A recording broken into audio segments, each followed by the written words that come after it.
What is happening? Welcome to All Eyes on Cleveland. I am your host, Brad Ward. Mikey is on the ones and twos. Today is August 11th, the year 2021, and the man next to me is the one and only Jake Burns. Jake Burns is from the OBR and the OBR Film Room Breakdown. And it's wonderful to have Jake with me tonight. We're going to talk, this is Training Camp Breakdown. This is the third one of these episodes that we've done. We've got an unofficial depth chart. We're going to dive into some of that stuff. So a little of this, a little of that. Always good to talk with Jake. Jake, how we doing tonight? Brad, I'm good, man. Thanks for having me in. Yeah, as always. And you know, I'm a little on edge here. As before we went on the air, I was attacked by a spider. It's, you know, hopefully it doesn't come back during the show, right? That's the hope. It's all about when he returns at this point. Yes, it is. It's very. I got to tell you, it's not great. You know, I'm anticipating his emergence at any moment here on my. He disappeared into my computer, which isn't great either. So awesome. Yeah, the Browns have released an unofficial depth chart. I don't know. Before we bring any of this up, let me ask you this, Jake. What do you put into this unofficial depth chart? I mean, it's unofficial, and it doesn't really mean that what's exactly on paper is going to be exactly what you see in Jacksonville, but it is what people are viewing. I mean, I put out on our OBR channels, we have a section called Ask the Insiders, and somebody asked for a depth chart, and I put one out that was pretty much the exact same as that one before they did, because I was observing who was playing and who wasn't. So, you know, while it's not from a coach specifically, it is a depth chart of what has been viewed at practice and which guys have been in those rotations. So it tells us what the coaches think about the practice structure, which if we know anything about practice structure, it does have an impact on what they actually end up doing. So while it's not official, it does matter. It is what is being viewed out on the practice field. Yeah, I saw your tweet today. It said it pretty much meshes with what we've seen so far, and I think that's a good way to look at that, right? Yeah. I mean, you can spin it any one way you want to spin it, but it's definitely what they've done. I guess they could completely reverse course and do something totally different from what the teams have been, but I don't really see them deviating much from which guys have been working in which groups until they get some game film, and then maybe a guy bumps up here or there. I just think it's a pretty accurate look at what they've been doing so far, especially with some injury guys. Sure. Yeah, there's lots of, the injuries right now are becoming a little bit of a bugaboo, but we're going to go ahead and take a look at some of this. Let's bring some stuff up here and take a look at it here and dive into some of this depth chart. Here's the show tonight. Browns Training Camp Breakdown. Presented by Blue Wire Hustle, All Eyes on Cleveland, featuring Jake Burns of the OBR. All right, let's bring up this depth chart here. And, I fancied it up a little bit. Hopefully that looks okay. But I want to start with the interior defensive line, Jake. Let's go to the defense here and talk about, the first thing I want to look for is surprises, things that jumped out to me that I was kind of like, whoa, that's not what I expected, that's not what I kind of saw. And one of the first things that jumped out to me, not to say that, I guess it didn't really shock me because I've heard this, and as you said, it meshes with what I've heard and what has been reported from camp, but I guess I'm a little surprised to see Sheldon Day ahead of Tommy Togiai. Yeah, Sheldon has been a guy that I tweeted out through various days that I've been there, that I remember kind of asking myself, who is that number 92 that's rotating in with the first group? And he is pretty clearly the second shade defensive tackle behind Billings. So, it's serious enough that they're playing him with guys that matter. So he is competing for snaps, and he's at the top of the chart for the guy they want behind. And they don't have a ton of guys that look like Andrew Billings in terms of body type. So right. It's possible they like that type of player there, and he's got the upper hand as we sit here today. Yeah, that was interesting to me. Another one that jumped out was in our talks about the offensive line, I think that it was a little surprising to see Blake Hance ahead of Drew Forbes. Sure, yeah. a big thing that everybody talked about was how well, everyone liked Drew Forbes from the year before Right. and 2019 preseason before he got hurt. But you got to remember now he's basically gone 2 seasons without playing football. So there's a big learning curve. I'm not saying you're giving up on him by any stretch of the imagination, but there is the element of this guy hasn't played for 2 years. He's relatively behind the 8 ball. His body may not be quite where it needs to be. There's some of that stuff that can happen there. And I think that you'd be a little surprised by how many things you're A, not physically ready for, B, not mentally ready for. And I think that they pretty clearly like what they saw from Michael Dunn and Blake Hance at the guards. And I don't think Hance is a great player necessarily, but I think he at least knows the system and knows the structure and will provide more stability than we've seen or can expect from Drew Forbes at this point. So it was surprising to me, and when you think about it, I guess the name that surprised me working with the 2s ahead of him was Colby Gossett a little bit there. So Colby Gossett got snaps number 72. He was getting snaps before Forbes with that group. So a guy that I think everybody is sort of locked in is that one of the additional guards on the back half is a guy they may try to just get on a practice squad at this point because he's not getting any meaningful reps in team periods. Very interesting. Okay, good stuff there. I want to talk about edge, okay, real quickly as we look at this, and let's start with the elephant in the room. You're watching All Eyes on Cleveland. Jake Burns is with me. Takk McKinley. Takk McKinley is not on the COVID list. It's not an injury. It is a personal issue. It's a personal issue, they say. So for me, and, I preface all of this with that I hope Takk is well and that there is nothing wrong with Takk McKinley, and I would want him to be a part of this team. I think they're going to have a hard time replacing him as their third pass rusher, Jake. But my mind immediately goes to the mental illness problems that he's faced in his past. That seems to be when your coach says, I don't know when he's going to be back. I hope he's back for week 1, which is a month away. It's a little, that gets me on edge about what's really happening. And it's a personal issue. That you noticed some things on the field with him. He looked ill a little bit before he left, I guess. So I'm worried about that situation. I don't know if Takk is going to come back. I guess I'm concerned. So we'll go ahead and look at his replacements. But you can give me some thoughts on that real quick, Jay. Something was wrong on the field when he went down a couple times, and what ultimately might have been wrong with him on the field, as I was watching from a couple fields away with binoculars, is I don't know if it was heat. It wasn't that hot. It was high 70s, and if you were sitting directly in the sunshine, the bleachers, it was kind of toasty. But for traditional August camp standards with football, it was not that hot. But if he has something pretty serious going on, I guess I would be surprised if it's physical. I don't know. It looked to me like maybe he took a couple shots in the groin or something like that. That seems like it was possible, but the issue seems to be beyond that. And if it were something physical, I feel like they would have made reference to it, that he was dealing with something like a groin or something like a hernia or something like that. But they have made no reference of anything. It's been very quiet. And usually when it's something that involves a team being quiet, it's because they don't know how to handle what is really going on.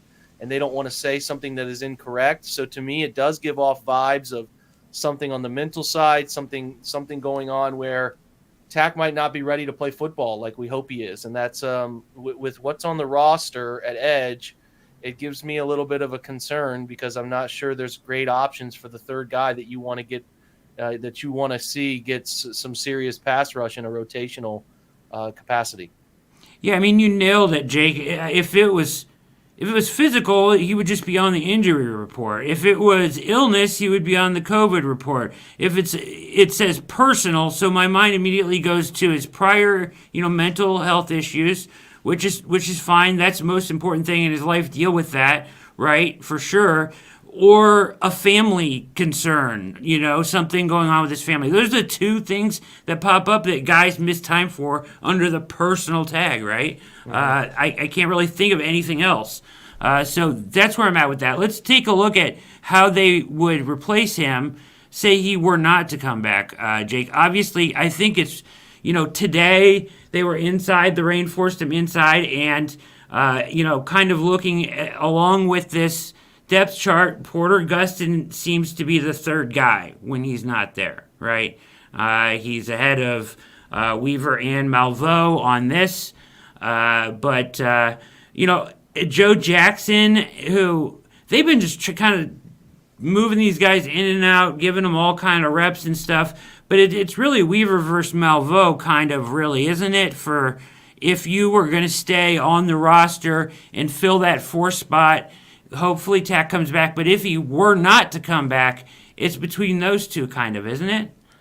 Yeah, probably, which is a big problem because neither Right. of them are all too ready to handle the sort of situation that we're seeing. I don't think that Curtis Weaver is ready to be a guy who can be a productive NFL player. I don't get great vibes from that. I just think he needs more time to get his body the right way it needs to be in terms of handling different forms of speed rush, things like that. So I'm not optimistic. Cameron Malveaux he's okay. He's fine, but I just don't think that either of those guys are going to make all too much of a difference as rotational players. They're just going to be quintessential Jag, just other guys that I think teams can pick on and not worry about. So you would like to have somebody of somebody of Takk McKinley's ability or Adrian Claiborne's ability to be the next guy off the bench in that position. So you're really now banking on, unless they expand and go out and get somebody, you are banking on the fact that you need Jadeveon Clowney and Myles Garrett to stay healthy. Boom. If they were to go out and get somebody. Adrian Claiborne. First two guys in the, there's 4 guys in the top 500 PFF rankings that are available at edge, right? And the first 2 guys were Browns last year. We know Claiborne, not great grades last year. He played 534 snaps, a terrible run defense grade, but he was pretty good, off the edge, right? Yeah, he could provide some pass rush ability. I mean, he could get home every now and again, and he made enough plays to justify what I thought his role was, and he was a professional. He's a guy who's got some moves that he can win with. He can create some pressures. I was fine with Adrian Claiborne. I understood that they needed to skim some cap and let him go, and I liked replacing him with Takk. But yeah, I would certainly be interested if Claiborne isn't too burnt by what happened with the second year of his contract that he might be interested in coming back. But we'll have to see. We're still a little ways out from them making that kind of decision, probably. Sure. Olivier Vernon, he's not going to be ready till later, right? Achilles injury, week 17. That puts the timeline, in the second half of the season sometime, if at all? I mean, every Achilles injury is different, but he's an older guy already. He's not Grant Delpit's age. He's an older guy as it is, and the timetable for recovery on those things seems to be in the 10 to 12 month range. Yes. I haven't heard anything from Olivier Vernon, period, Yeah. from terms of his agent talking to the Browns or saying, hey, he's here, he's there. We have not heard anything leaked about that, because usually you would hear an agent leak hey, and somebody, Rappaport or Schefter would pick it up, or somebody along the secondary line of NFL newsbreakers would start talking about how his recovery's going, just to kind of get teams to perk up a little bit. But I've heard nothing. I would imagine, God, that thing happened so late in the year that I just don't think he's a realistic option for this season at all. Yeah, that's a tough one. I don't know anything about Trent Murphy. What do you know about Trent Murphy? Rotational player in Buffalo who's been okay, kind of like an Adrian Claiborne for them in a sense, a guy that is probably more of a strong edge guy who can play run game better than he can rush the passer. But again, I have not watched his tape, so if they were to pull the trigger on picking him up, it would be a full-on study for me. Yeah. Do you think he's an upgrade over the present guys? Is he an upgrade over Porter Gustin? Oh, I think so. I think so. Porter Gustin's fine, but I just don't know. I don't know much about the second group. Yeah. We haven't seen Curtis Weaver or Malveaux play any significant NFL snaps at all. And Porter Gustin's okay. He's a nice fourth defensive end in my opinion. Who can play 15 snaps a game. So I don't love him being pigeonholed into having to play 30 snaps a game. It's just he's just not that type of guy to get enough pass rush to generate enough pass rushes as your third DN to make a substantial difference. Certainly. Vic Beasley is the last guy on the list here that I have. Played with the Raiders last year. Poor grades. He'll be 29 at the start of the season. Not signed. He'll get a shot as number 4 rusher in hopes of recapturing some of his early career potential. Yeah. Certainly a guy that had potential. Thoughts on Vic Beasley? I would bring him in. I mean, a guy who seems to be healthy enough, a guy who could – he's kind of like Takk in a sense where he had a really hot start to his career and has tapered off. But you try to recapture some of that in a limited capacity. There's not a ton of guys out there that you can go after and feel good about. So if I'm looking at those 4, the last 2 are probably the guys that I would go after. Sure, makes sense, absolutely. So we just wanted to cover that and get those names out there. You know what I mean, Jay? Just in case Takk isn't around for a while and this materializes into something where it doesn't sound like you feel really comfortable with what's on the roster, and I don't really either. It's just really unknown, right? We don't know. And it doesn't appear that those guys would be ready to fill that role, especially when you have a guy with, like, Clowney in his injury history, right? Like, you could be asking somebody to step in opposite Myles Garrett that really shouldn't be starting in the NFL, right? Yeah, it just could be a non-factor out there, and I think that's going to be a really big problem if they have to use those types of players. I mean, I need to see more. I really to feel comfortable with what those guys can do. The preseason games will tell us a lot more, and I'm sure that the coaching staff probably feels the same, that they need to see these preseason games to get a great feel for what they have with those guys, because sometimes you need to see full speed, juiced up, ready to go, playing against somebody other than your own team. So, yeah, I need to see more, but I'm not comfortable. As we sit here, I was kind of counting on Takk to be a really integral part of this rotation and get some serious pass rush opportunities this year that could change a game or two. Yeah, and Jake, even like the presence of Takk made me and Clowney made me feel better about the interior too, because there was always kind of like, hey, you can kick Clowney inside if you're having a lot of trouble with, or somebody's doesn't materialize inside. You could always kick him inside and use Takk on the outside. And the absence of Takk there also, it pulls away from the inside too. Sure does. I mean, you can move Malik Jackson outside, but then you're taking a position of it's kind of like what they did with Sheldon Richardson occasionally. You're taking a position that's already not great and taking one of the better players from it to do something they're not always accustomed to doing, and then relying on other players that aren't traditionally getting as many reps as they do. So you can create new issues by trying to solve one other issue, and to put it lightly, I'm decently concerned about how this defensive line is going to hold up. A, perform from the interior, but B, hold up at the edge position. Everyone's excited about Clowney and Myles, and believe you me, I am too. I mean, they could do some serious damage, but they have to hold up for a whole season, and that's with Clowney's history. And Myles has had some things happen to him that have caused him to miss some games over the course of his career too. You lose one of those guys for a serious stretch of time, and you're like, okay, how are we getting pressure on the court? The coverage could be better, but then I still don't know how we're getting pressure on the quarterback. No question. It's a legit concern, and the interior defensive line is just unproven. We don't really know. Yeah.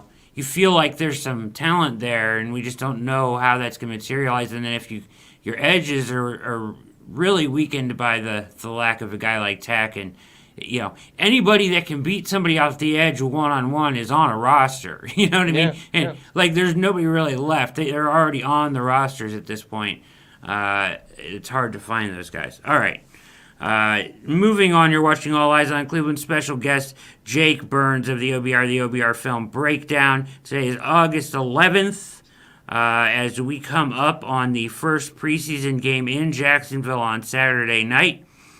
Browns were forced in inside today. Were you supposed to go out today, Jake, and weren't able to go because they got forced inside? Yeah, when there was hint that they could move inside, I decided not to take the trip because you go inside, you don't get to see them, so it's not even Smart really man. worth my time. Yeah, I'm not gonna try to mess with that. I know, smart man. They were turning people away. That sucks. All right. Well, let's talk about cornerback real quick. So, according to the depth chart, Greedy is still, your starter here. Take that for what it's worth, I guess. That's kind of one of those things where I'm not really sure how true that is, but okay, right? Greg Newsome, Troy Hill, AJ Green, MJ Stewart, Robert Jackson behind MJ Stewart. We'll get to that. Let's start up front here. I've gotten the feeling, they're moving Newsome and Hill around a lot. From my understanding, it's like 60-40 Newsome outside to in, is what I heard a coach say. So, with his reps in both places and the amount that they've been using Troy Hill on the outside, is it possible that if Greedy were not to materialize or be ready to start outside, or Denzel or Greedy were to miss time, the first move wouldn't be to move Newsome in, it would be, or like in their place, it would be to move Troy Hill in at outside and then Newsome inside in the nickel? It's up in the air. I mean, I think that I've tried to remind folks of this all offseason that Troy Hill, the extent of his NFL career up until last year, which I think was 3 years in the NFL, his first 3 years were spent as an outside corner. So and not that he was very good out there. He was okay. He wasn't a consistently good outside corner. He had moments, but he was not consistently good. He was, like I said, like Terrence Mitchell, outside corner. I mean, it's take it or leave it. It's system based. Some things like that have to occur. But he moved into the slot last year when Nickel Roby-Coleman left play. So he found a ton of success playing the slot because he's instinctual in there and he plays with the physicality that's really good for the position and can handle the inside out movement, things like that. So he had a better year, obviously signs in Cleveland, but he can do that. I don't know. They have mentioned now a couple times that they're more than willing to try Greg Newsome in the slot. We got eyes on that during the scrimmage in the stadium, and that's certainly something they're working. But whatever cliche you want to use, when the rubber meets the road of that type of decision, will they want to move a player like Hill outside where maybe he's found a lot of comfort inside in the scheme and create a new issue, and maybe you're doubling up issues relying on a rookie to come in and do something he hasn't done a ton of at the professional level yet. So I think the logical thing would be that they would simply move Newsome into the role outside. I'm not even that certain, Brad, that Newsome's not going to win that role to begin with. So that's what I thought. Yeah. Yeah. I mean, it's all just sort of premature. They're rotate certain positions. They're just rotating guys every day. And Joe Woods and Kevin Stefanski have mentioned their propensity to move guys around and test them out at camp because you just want to get looks at guys in different spots on the field. This is your time to do it. Once preseason gets here and you actually have games and you're trying to sort of pinpoint where everybody's going to be located, you start to tighten that up a little bit and stop messing with where guys are going to be. But as far as experimentation time of year, this is the time of year when you got guys on the field and pads and going at it, and it's a good time to do that. So I think that job's very much in the air. If in your hypothetical situation, Greedy Williams does win the role and then does get hurt, I think the first thing they would do is just plug in Greg Newsome. If they feel like Greg Newsome is from their watching in the preseason or they're watching at practice and they say, this kid, we think he's going to be a really good slot and they want to play him in the slot, then they could do that. But my first guess in this situation would be that Newsome would slide up and they just keep Hill where he is. So I think they just want to flirt with as many different things as possible. And I think Troy Hill understanding how the outside corner position is played is beneficial to him to the longevity or success, I should say, of his role inside, because you need to know, especially as a secondary player, what everybody's doing, where they're supposed to be, what the concept is for all of your defensive back positions. So, like I said, it's up in the air. Could go either direction there, but they like knowing that, hey, these guys can do it. We can tweak these guys to play whatever position we want. Maybe we play a team that has strong slot play this week. They like to target Cole Beasley, for example. They can keep Troy Hill in the slot, or they like to target outside receivers. Maybe we'll put Troy outside for a little more stability there. So yeah, just flirting with every possible thing they can do in the secondary. Yeah, they mentioned getting him cross trained and all that kind of stuff. So it just gives them more options. I agree. Now's the time to do it. So if we look at depth at this position, it would appear to me from a distance that AJ Green would be your fifth corner right now. Do you agree with that? Yeah, I think AJ's done a nice job. He's made some plays in practice. I like his technique. I like what I've seen from him. He looks smooth. He looks to have the twitchiness you need to be a depth corner in the NFL. To just be a problem if you're on the field. If you're a fifth corner, you just want to not be a hole in the defense. So I like what I've seen from AJ. I think he's made some plays. If he has a couple really nice preseason games, I feel like he has a great chance to lock up that role, which is great. For a second-year undrafted free agent to win that role is what you want to see. Absolutely. He's looked good in camp. He's kind of been all over the place. MJ Stewart trying, I guess, they got him playing, he's getting reps at safety. He can play that nickel. I'm not a huge MJ Stewart fan. He's small and he's kind of slow. I guess safety is a little bit better for him speed-wise there. But, at that point, it's him or Robert Jackson we still depth here. You're done. If your sixth corner, they have MJ Stewart in there, and I just thought he wouldn't make the roster. You think he makes this roster? He's like 53 right now, right? Yeah, it's predicated. It's close, right? Yeah, the whole thing comes down to who's healthy and who's not. We don't know much about Grant Delpit at all. I kind of, as I've tried to do all offseason, temper expectations for Grant because, and I don't want to be maybe Brad, I lean to tempering all expectations, and I'm not the hype guy. I don't know, man. But no. I thought a guy coming off of his first really major injury, and to be one of the hardest injuries to recover from in sports, I just wanted people to understand that it's not a lock that he would come back just ready to go week one like nothing had happened. I think it takes a feeling out process there with an Achilles to start trusting all of it again at full speed. You need to play without thinking.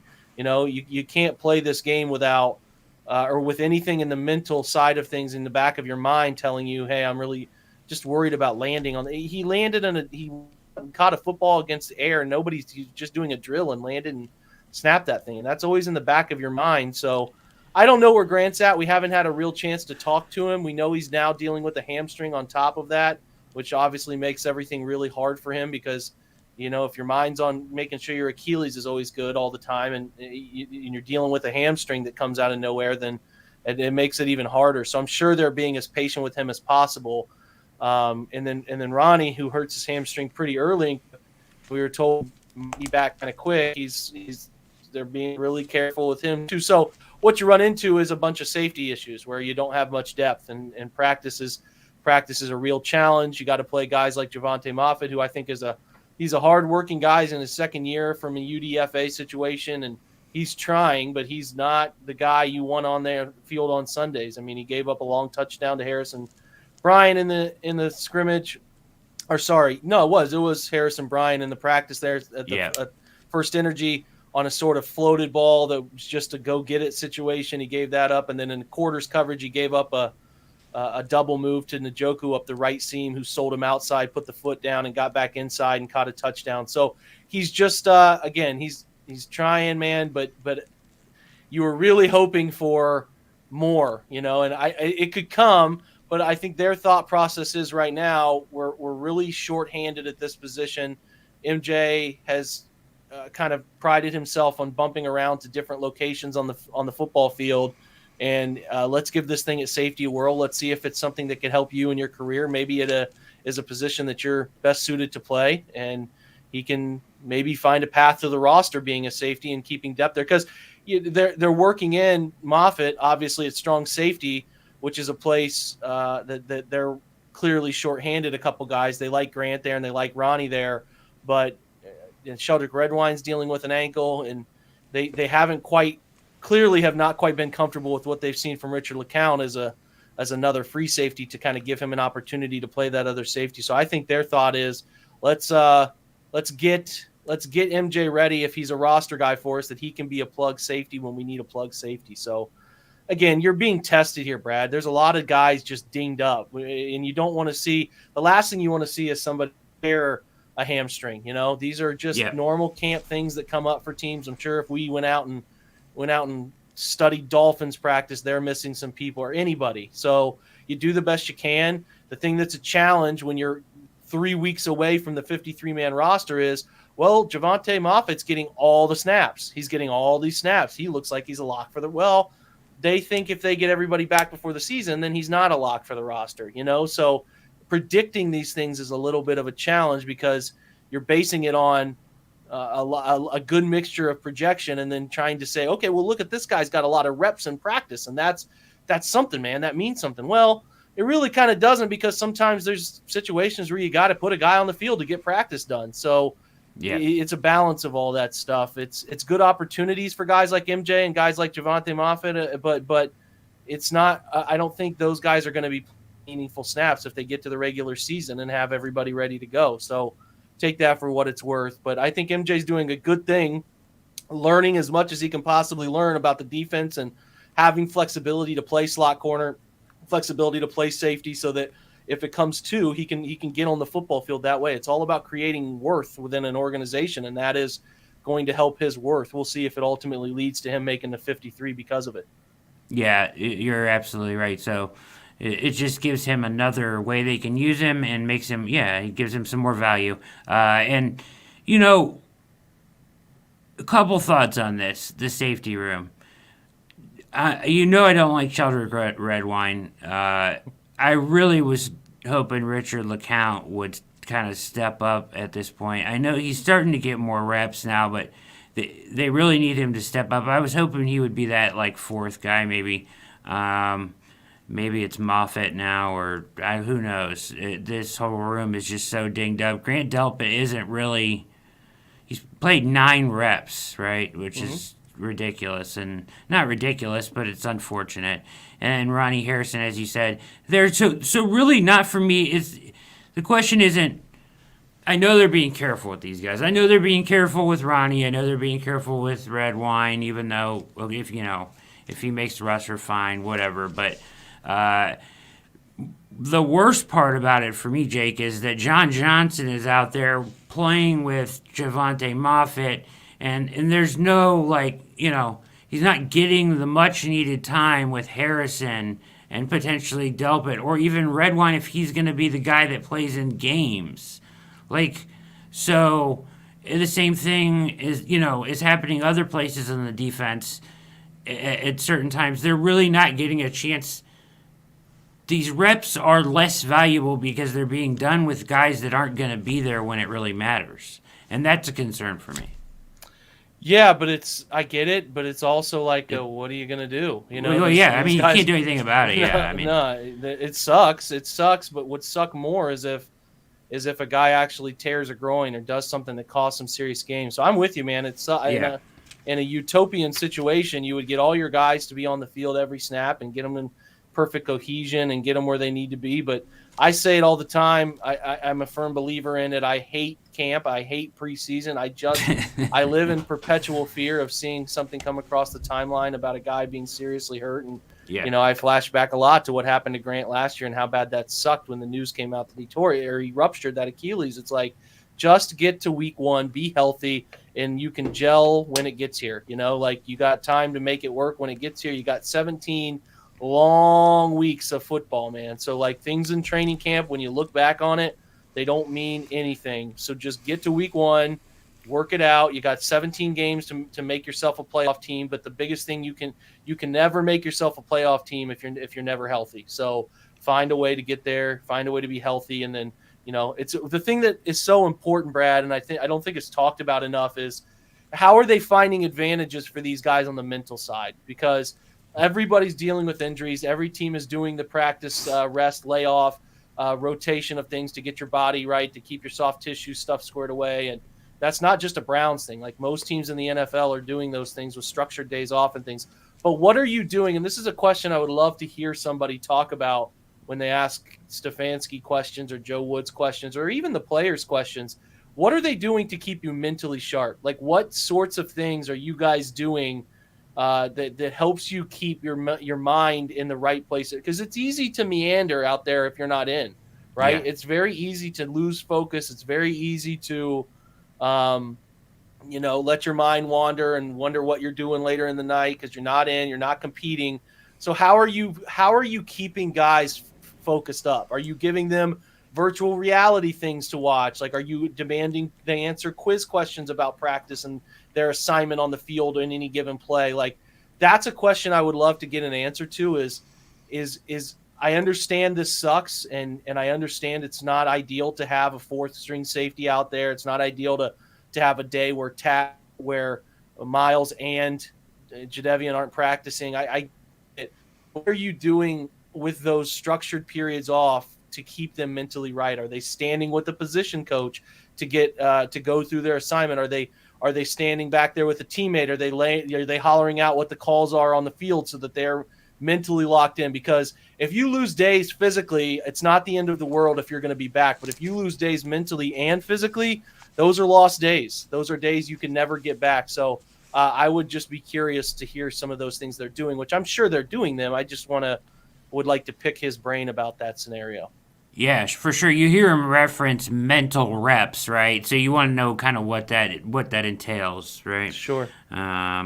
All right, you're watching All Eyes on Cleveland. Training Camp Breakdown, August 11th edition with special guest Jake Burns of the OBR Film Room Breakdown. We are talking the unofficial depth chart and kind of diving into a couple issues. I want to shift our focus now. Last thought on that before I do that, and it just came to me. I made the comment about the safeties, and you're like, well, what are you going to do? Yeah, you're right. You can't do anything about it. And I do think that the Browns are playing it safe because it does feel like they are being very, very, very cautious with everybody, right? And I'm sure that's going around a lot around the league. But some teams aren't as cautious, right? So I think that they have approach like that. I think they know they have some talent and they want to be very cautious. But at times, I think it can set up problematic, issues here. But yeah, you're right. You got to get to week one. And nobody's going to go back and watch this show and say, oh, my God, they were right, So. Yeah, I mean, right. it's just football's different, Brad. It's yeah. You saw the debate that happened in the 2018 Hard Knocks season. It's a philosophical difference. Yeah. Freddie was the first one to complain about it, and Todd Haley was too. And there are a lot of coaches who don't buy into the idea of structured, data-driven rest to help eliminate, or not eliminate. You can never eliminate them, but you can reduce the risk of soft tissue injuries. Exactly. Sometimes you're dealing with the hand of God there on some of those things. You can't really avoid certain things, but I think that there's a smart way to go about it. The process the Browns are using is right. The results have kind of sucked, to an extent here. The results have sucked. There's nothing, but again, there's just nothing you can do. And I know there's a lot of old school people who are like, hey man, 2 days. We went through 2 days. We never sat out. We did what we could. We played. Whatever. And that's cool. I'm proud of you for doing that when you did it or whatever, But this isn't the same thing anymore. These guys are trying to get people to week one, because I keep saying if you get to week one and Grant Delpit plays 20 snaps, makes an interception, you're not going to sit there and go, well, he didn't practice from training camp 3 through 11. That's I can't accept it.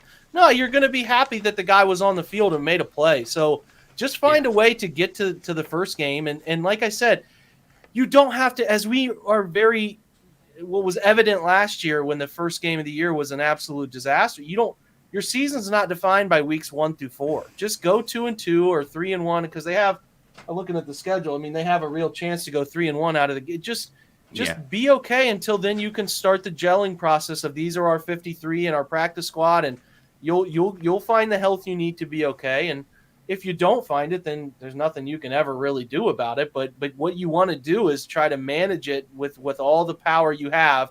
And that power is, hey, we have data that tells us the instances of pulled hamstrings or groin strains or whatever increase when we practice this number of reps for this player. And there's a ton of smart people in the Browns building there in Berea who go through this data, comb through it, and make educated choices based off of it. So if they weren't doing it, maybe they would have 5 or 6 more guys on this list, but it's a hypothetical world we're living in there. But I just think I trust these guys to do right by it. I understand that the process isn't yielding the perfect results we might want, but again, I don't really care until September 12th. If we get to September 12th, Brad, and they have 7 important players out with hamstring issues, we're kind of going to be like, well, what's going on? That's a lot, man. So yes, if they get everybody that matters there for the most part, and then they play a great week 1, nobody will give one single shred of consideration to, oh man, gosh, those mid-August practices, they just need, if they only had everybody there, it's just, it's a lot of fodder for us right now to talk about, but I don't think it matters as long as everyone's there in a month. Yeah, you make a great point, and we know that they are at the top and the forefront of the thinking on this stuff, or they at least probably feel they are, and they're playing it safe, right? Like somebody pulls something, they're not going to rush them back. They're going to take their time. Somebody's sore, they're going to give them a day off. Guys are getting veterans days off, and I think that makes sense with this roster. Like you said, you want to get to week 1, so. Great points there by you, Jake. Austin Hooper was talked about. Last thing on the depth chart here. Austin Hooper in front of Njoku as expected, right? On the depth chart, and Harrison Bryant third. They talked about getting Hooper. Stefanski went out of his way to talk about getting more of a target share for. Hooper was his comment, I believe. Something to that effect. Don't quote me, but it was something like that. This season, using him more. My thought is, I want to use David Njoku more. I feel like he's more explosive. He's looked great in camp. I know Hooper's a better blocker, but in the pass game, can we try to get more targets for Njoku and not worry as much about Hooper? What are your thoughts on that? I mean, I know you went out and paid the guy a lot of money to do this, and I'm not talking about pulling him out of the offense altogether, but I guess I would be more concerned about getting more targets to Njoku, who seems like the more explosive player on this offense. Well, that is something that we've talked about for a while now, and sometimes I think there are situations where we're not inside the building and we don't understand the practice habits, the study habits, diligence in meetings, all the little things that we are not privy to, I think matter sometimes, and we don't give them consideration. I too think David is a fantastic athlete and should get opportunities, but there's also a level of trust you have to earn with the coaching staff to get those opportunities. And if he does not earn the trust of them by going through practice, running the right route, or games where he could run the wrong route or could block the wrong person, could take the wrong step, could run the wrong distance on a route. I'm just again, if you put David Njoku and Austin Hooper next to each other, I don't think anybody in their right mind is going to say, I'd rather have Austin Hooper. David's a bigger guy. He's more muscular. He's faster. He's more athletic. He can go up and get the football at a level that Austin can't. But there is an element of getting coaches to really trust you and believe in you the way that it needs to happen. So you got to remember he sat out pretty much all of 2019, had that early season injury when we all thought he was set to have a really great season, and then comes back late and has minimal impact because he's coming back from a fracture. He comes in with a new coaching staff and a brand new scheme that is going to be doing things that have not been asked of him before, has a great first week, has a couple big plays, but gets hurt again and misses some time, and then he finds his groove. I think, Brad, there are going to be situations this year that dictate David Njoku has to find the field. Like if teams continue to play a ton of man-to-man coverage, I think Austin Hooper has done a great job against zone coverage through his career because he played in Atlanta that was led by Julio Jones and great sidekick wide receivers that forced a lot of teams to play zone. And he thrives against zone defenses. When he has to separate independently against a faster, more athletic linebacker or safety, he struggles. So if the Browns face a ton of that this year, I don't think it's crazy to think that he could end up forcing himself onto the field. By that, I mean David Njoku, because he can do some things, go up and get the football, create a little bit more separation that Hooper necessarily can't. So I think they're going to continue to play Austin as much as they can because they trust him. They believe he understands the scheme of what they're trying to do on a snap-to-snap basis. He's going to be everywhere you want him to be when he's supposed to be there. Now, the catching thing is a different discussion. I think he just had he had a rough year last year, which was an outlier for his career. And then it didn't help that he perpetuated the issue that people remember when he plays poorly in the Sunday scrimmage and drops a couple throws. I still think Austin has a chance to have a pretty good season, but a lot of it is dependent on how teams want to play them from a pass perspective. If they want to run a guy with him all the time, I don't think Austin's going to find a ton of success. And what you could see over time is if they notice this trend, Brad, of we keep seeing a 60-40, 65-35, 70-30 split of man coverage, 2-man, 1-man, whatever, zero coverage, we have to get David on the field more because he gives us an opportunity to do more, succeed more, and you could see a slow trickle effect over time. They're, of course, not going to supplant Austin Hooper as the number one tight end on the roster right now. Right. They're not going to do that. But what they'll be forced to do is if they realize that Austin is not producing the way they'd hoped or he can't get open the way they need him to get open or whatever, it's going to yield more snaps for David and more opportunities for David because that's a real thing that he can do, you know? So what I hope is happening behind the scenes is that David is earning their trust. He's doing all the right things. He's early to meetings. He's doing whatever he's supposed to do in meetings. He's carrying himself the right way. It's an important year for David. He's in contract year. Huge. To find another contract in the NFL. You know, I think after his first 2 years, there was this hope that he was going to break out, be a 6, 7, 800 yard tight end and be a huge second contract guy. That can still happen for him, but he has to go prove it. So you hope what he's doing is proving himself every day, which if he continues to prove himself, gain trust of the coaches, he can then be on the field more often. So that's just something to keep an eye on, Brad. I think that they want to see, much like we have this huge discussion about Baker Mayfield improving it. I think there's an element with this coaching staff and this front office with David where they say, let's see you go out and prove it, man. Earn some snaps on the field. Show us you can make plays down the field. Show us you can consistently catch the football, continue to get better as a blocker as you have, and then we'll continue to put you on the field more. You get more opportunities. The numbers start to follow, and we would love to offer you another contract. So that's just kind of where I am with it. I'm fine with that scenario playing out because the alternate of that scenario is that Austin has a really great bounce-back year and proves himself to be worth that they have paid him. But I do like that there's another route to go at tight end if you're going to go heavy in personnel at certain scenarios and have a guy that can go get the football on your roster, and that's a nice thing to have. We'll see what it yields for the rest of the year to ultimately see what decision they make at the end of the year. That'll be a position to watch closely throughout the season. But yeah, I just think people want to just jump to the gun and be like, well, cut Hooper or trade him.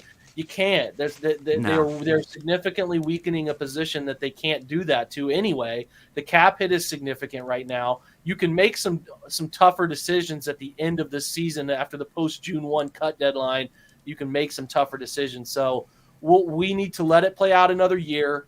I know everybody has continually said, well, more David. I get it, but there's some things that we are not always privy to that I think if you got Stefanski, Van Pelt, whoever, a little truth serum, a little beer at the bar, they might tell you, man, I hate how the guy practices, or I hate how he is in meetings, or he's late, I'm not saying I know any of those things to be true, Brad. I'm just saying there could be some of those things that when we're sitting here like this guy's the better athlete, he can catch the football more consistently of late, he blocks better of late. What isn't adding up? Because 1 + 1 in the NFL usually equals 2. So we have to see if he gains that trust this year, and if over time of the course of 17 weeks, it ends up producing some more opportunities for him. Yeah, that's a great point you make, and certainly we aren't privy to that stuff, and yeah, it makes a lot of sense. I know Austin Hooper is going to be a big part of what they do. It's just that comment. I was kind of like, yeah, that makes sense, but what about Njoku? But yeah, you're right. We've been saying it, man. We've all been asking it, and if you continue to ask. Like I say, if you continue to ask those questions, it's almost like a parent when their kid isn't playing, either in collegiate football or high school football or whatever, when their kid is not playing and they're like, well, he's clearly better. Well, then you talk to the coach and you figure out all these things about, well, he doesn't practice hard. He's late to practice. He misses meetings. I'm just saying sometimes there can be more than the surface Oh. of what a player's attributes are on the football field. There are things for Stefanski to trust you to call plays designed for you. He has to know you're going to do everything you're supposed to do at the right moment, or you're letting the other 10 guys on the field down. So there's Absolutely. a ton of that goes into it, Brad. Absolutely. That's a great example, too, about the parent. Very good. You're watching All Eyes on Cleveland. Final segment here with Jake Burns of the OBR. And thank you again for your time, Jake. You're always so gracious with your time. And this is going to be a good show, I think. I think we've broken down some good things here. But I wanted to hit on Warren Sharp's appearance on Cleveland Browns Daily early this week. I want to reference where this whole thing came from. And he got into this whole concept with them, and he was talking with Nathan, and he was saying, based on their analytics, that the Browns last year ran the ball way too much on first down. They should have passed the ball more on first down, because what happens then is they ended up in second long situations, which, based on their numbers, oftentimes leads to a pass, which ends up in a third and long situation. But the Browns were exceptional on third and long last year, so it kind of masked that trend, is what he was saying. Well, and he's saying, well, normally, over a longer period of time, as we know about statistics and analytics, is, on that third and long analytic or number statistic is going to regress back to the mean. You're going to see some regression on third and long. You're not going to be able to continue at that rate. So they can make a change that way and throw the ball more on first down. They were very successful when they did throw the ball on first down. My whole thought coming away from hearing all that is that makes a lot of sense, right? And obviously everything that the Sharp Analytics does, it tends to make sense, right? There's a reason why it's there, but it's easier said than done when you have this offensive line, Nick Chubb and Kareem Hunt. And it's, take into account the situation as well. Like, if you're ahead in the game, I don't have a problem with them running the ball to Nick Chubb on first down a ton. What are your thoughts overall on this issue? Well, I've talked about it on my podcast before, and I've had smart people on to go through this discussion. I've had Anthony Reinhardt, who we just welcomed into the OBR, who's a great data visual guy, and Jack Duffin, who is Jack's got opinions, and I think that that's okay to have differing opinions, and we don't see eye to eye on a lot of things, but it doesn't mean I badmouth them or talk. We talk through it, and we give each other perspective, and I think the Browns had some of the best expected points added on early down runs, first down runs. They were one of the league's best EPA early down run teams last year. Even being one of the league's best, they still generated more expected points added from an average first down throwing team. So there is definitely data that says they should throw more on early downs, and I think they should. There's not a doubt in my mind that they should. I think that they need to trust Baker Mayfield more. I think they need to put themselves in better, less predictable situations where defenses can figure out exactly what they're going to do, predicated by situation. And I fully expect them to do that. As far as looking back last year, I think what you have to remember as the year started, Brad, was that they were operating behind the eight ball significantly. You rep and you rep and you rep, and you get ready for the first game of the year. You get no preseason. It's all well documented. You get no train. You get a very minimal training camp. You don't get your mini camps. You don't get all of the OTAs you're used to getting. And then you rush onto the field week one without any sort of prep. And what are you going to do as a head coach on early downs when you don't want your guys to make mistakes? What's the old Woody Hayes? Two things can happen, and neither of them are good when you throw the football, right? Like when your team is not at the level of a playbook understanding that you want them to be because you haven't cracked the thing open like you need to, you're probably going to run the football more. You're going to run it on early downs. You're going to do the thing that is easiest to do, and especially when time short on prep, all of that. The Browns definitely did it early in the season. I went through portions of the year, Brad, where I was like, okay, if they're in the gun, they're just going to throw. Like they're not even going to run. They weren't doing some of those things. But you have to remember how how little prep time, how little opportunity they had to get comfortable with their quarterback, in the strides that they made after the bye. So I would love to know the data from Warren about how they changed after the bye week. And I thought they started to trust Baker Mayfield significantly more as the season wore on. And I'm sure those numbers got to a little bit better, but the first part of the year was definitely skewed because you're trying to keep your team in games. You're trying to do, and to be honest, you have two elite running backs, and it's easy to fall in an elite offensive line. It's easy to fall into the tendency of running it. So when you're really not comfortable quite with your quarterback, or you're passing what you have installed in the pass game to feel comfortable repping it enough to do it often, you know, your tendency as a play caller is to fall back on a run game, and you'd be silly not to fall back on that run game. So what I think is a reason for optimism in this regard is they have a full year of understanding each other, a full year of understanding the playbook. They carry it into another year. They carry knowledge of Stefanski from Baker's perspective. Baker understanding Stefanski understanding everybody's strengths and weaknesses. And I think that they will do better with that data this year. So if you're just going to look at that data blindly and say that, you're right, but you have to take into account that football is not played by pushing a number and hitting enter. Football is played with people. It's played with risk management. It's played with an understanding of I know my guys, I know my team, I know my situation better than somebody who is just plugging in a number. And I think that can be lost in the shuffle sometimes. So in my opinion, year two will be a far better indicator of where they are in terms of balancing expected points added based on certain scenarios. So I have nothing but optimism about them finding the better trend lines on some of that data this year. So I'm not concerned about Stefanski's.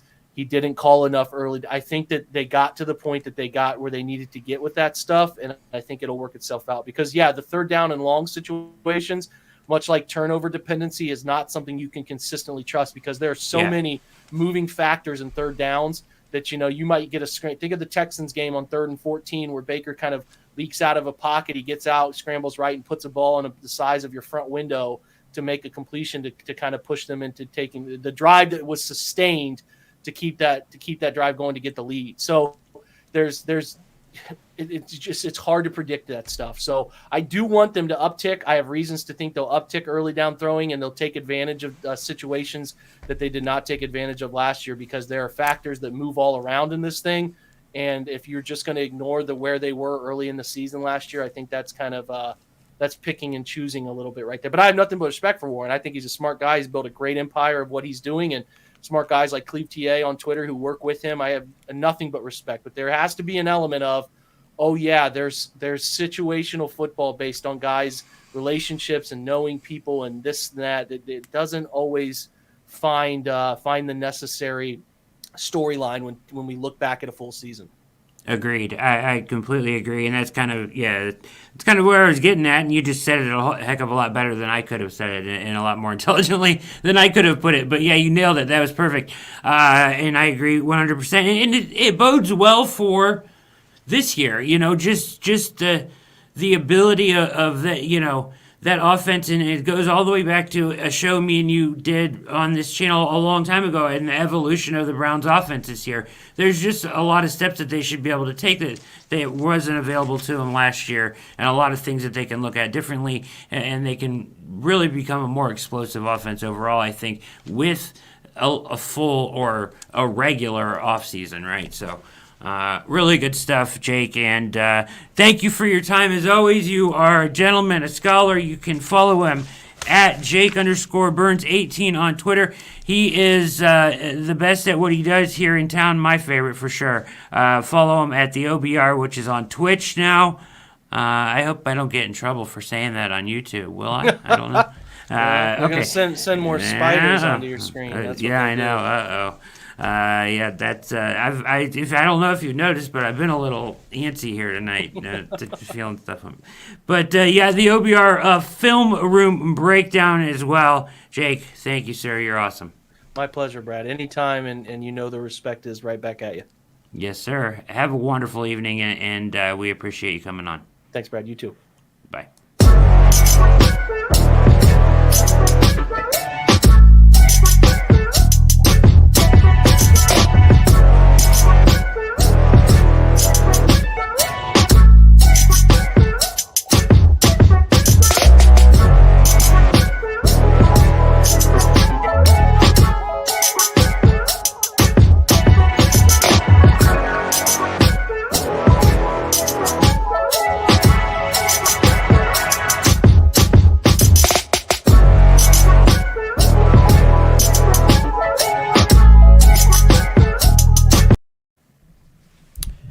big shout out thanks to Jake Burns for coming on All Eyes on Cleveland. Browns training camp breakdown. This is the third one we've done. We did Jeff Risden, Jared Mueller, and now Jake Burns. We're locked and loaded for the rest of the week. So we've got Corey Kinnan on tomorrow night, 8 p.m. right here. Corey Kinnan of Sports Illustrated, SI Browns, will be joining us. We're going to talk about a number of things, training camp, and take a look to Saturday night and kind of what we really want to see Saturday night as the Browns go to Jacksonville after their training camp practice tomorrow. And we'll finally get to watch some football. And this stuff that we see on Saturday night is going to be important for the roster. We're going to see, no Baker, and you're not going to see the stars, but there are some very, very, key position battles that are going to start on Saturday night. And what happens on Saturday night is going to, ultimately, no matter what you do in practice and all these things, you have to be able to do it in the game too. So it has to translate. So this is the first time, Stefanski will coach a preseason game. So, and he'll get to see some of these guys in a preseason game. Mad to do it on the fly last year. But this year they'll be able to take a look, and a lot of the, my concerns, interior defensive line, what's going to happen with edge now, with the question marks around tax, not being in camp. All of these things are things to pay attention to, on Saturday night, and a lot of that stuff, I think, could bode really important to who makes the roster and who doesn't. So, and then not only are we doing a show on Thursday, we're right back at it on Friday with a monster show, super special guest. Andre Knott, Emmy Award-winning Andre Knott, is going to take some time, step away from his time with the Cleveland baseball team, and talk some Browns with us, as he will be joining the Blue Wire family and hosting a podcast called Brownstown moving forward with Blue Wire, and he's going to join me on Friday. So Thursday, Corey Kinnan, Sports Illustrated, SI Browns, with me, 8 p.m. Friday, I'll get the time out, but it will be the Emmy Award-winning Andre Knott talking Browns here on All Eyes on Cleveland. And then Saturday night, first preseason game. It's coming. It's coming quick, fast, furious. Go to alliesOnCleveland.com. Honestly, check it out. The website is so nice. It's fantastic. And now for the first time ever, you can become a member. So you can just click on Become a Member there, and you can check your options. There's a $3 option, a $5 option, but becoming a member at All Eyes on Cleveland just helps us to grow further. So you've seen the growth that we've had in under a year here. We're at like 1,400 subscribers on YouTube, and I just want to grow more, and I want to do more, and there's so much more that we can do with the website, with this show, along with the work that I do at Browns Wire, USA Today. But with that stuff, there's just much that we can do and grow All Eyes on Cleveland, and I want the opportunity to do that. So I'm putting it out there. You can become a member. There's perks involved. You'll get listed on the show as a member, a supporter of the show, and just check that out. Go to alliesOnCleveland.com, and first of all, the website is sick. You can leave a voicemail there right on the site, and we'll play it right on air here for you. You voice your opinion on any topic, Browns, NFL, whatever. Leave it on the voicemail there, and we'll play it right on the air here on All Eyes on Cleveland. And check out, become a member. $3, $5 a month, contribute to the cause. If you like what we're doing, you want us to do more of it and keep bringing the content and really ramp it up, I urge you to become a member of All Eyes on Cleveland. That's alliesOnCleveland.com. My name is Brad Mike Ward. Mikey on the ones and twos. The spider did not come back during the show. We're good. I don't know where it is. I don't know if it's stuck in the computer, whatever. It freaked me out. I'm glad we weren't live. Jake was laughing at me as I freaked out a little bit. There's a pretty big spider walking across my keyboard right before the show, right before we went live. So, not fun. Tomorrow night, Corey Kinnan, S.I. Browns. Friday, Andre Knott. Go to alliesOnCleveland.com. Become a member today. Support the cause of All Eyes on Cleveland. Help us get more content out there. Much love. Thank you for watching. Thank you for supporting. You guys are great. And Troy Hill. Sir, All Eyes on Cleveland. We here. Yeah. Sir, All Eyes on Cleveland. We here. Yeah. Troy Hill, all-time favorite friend of show here at All Eyes on Cleveland. Thank you so much for watching. We're going to get up and out of here. We'll be back tomorrow night, 8 p.m. with Corey Kinnan, and then again on Friday with Andre Knight. Good job, Mikey, behind the virtual glass on the ones and twos. Thank you so much. Go Browns. For Mikey, for Jake Burns, big thanks at the OBR. My name is Brad Ward, and with that, we are out.